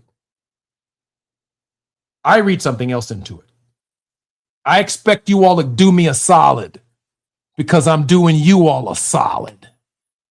That's what I see. Anyway, Dr. Yeary, you were going to share with us just before the break your thoughts on the structure of government. I think what you lay out is the fundamental problem with our current understanding of how this Republican form of government that we call a democracy works.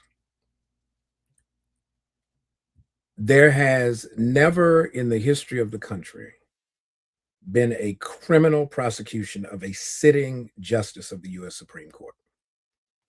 There's only been one impeachment, which is the raising of charges, and that was Justice Chase. Another resignation before impeachment could happen in the late 60s. So this president has demonstrated to a court that he doesn't understand who has the power. Now, if the Speaker of the House had shown up, knowing that the House gets to impeach, meaning level charges, and the Senate Majority Leader comes, because the Senate has to have the trial and convict, maybe a little differently. What this president continues to show us is that the reason he is so reckless with the power that he does have is because he still has not come to grips with the power that he does not have. And so it is important that those who know they have power use their power legitimately and effectively, so that the bully doesn't just show up and decide that everybody must conform to his view of reality because they sat down in the game of Monopoly and started rolling the dice and they've never read the rules. Very powerful, Dr. Uri. Very, very powerful.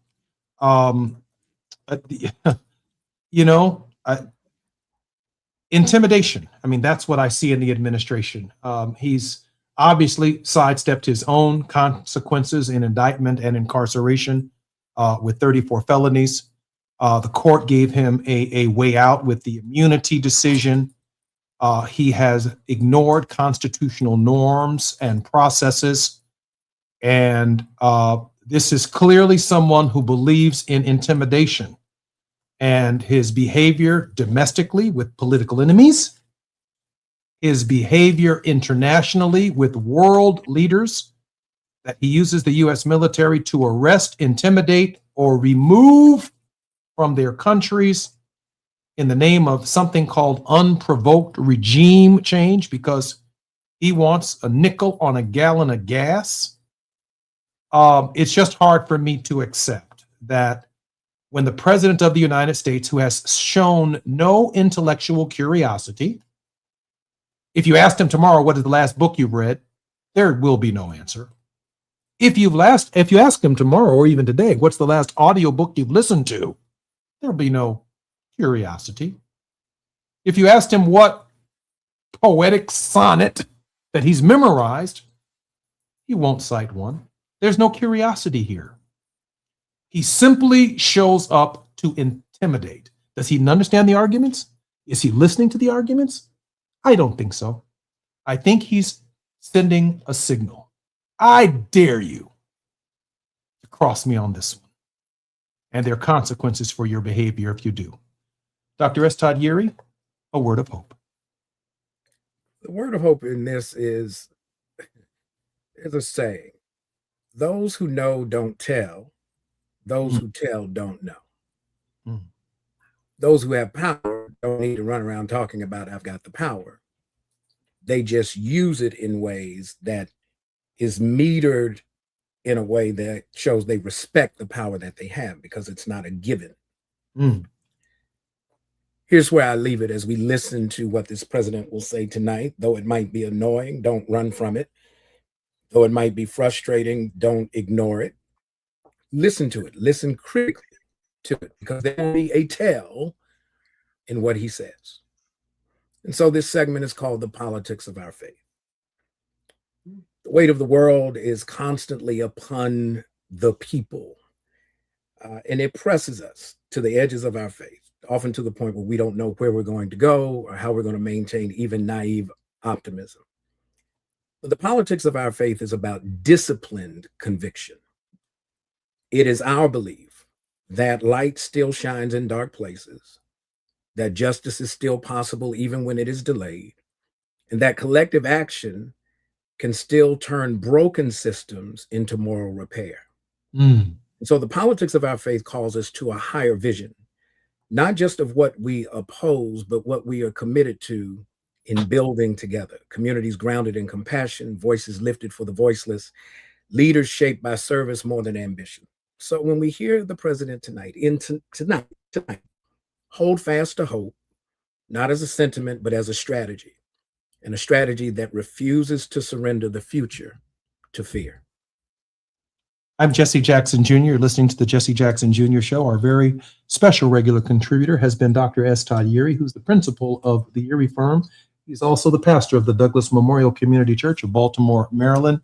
He was the executive director and advisor to the late Reverend Jesse Jackson, as well as an advisor to Reverend Al Sharpton at the forefront of civil rights throughout the United States, one of the most trusted advisors in that space. I'm Jesse Jackson Jr. You've been listening to the Jesse Jackson Jr. Show right here on KBLA Talk 1580. We'll see you tomorrow.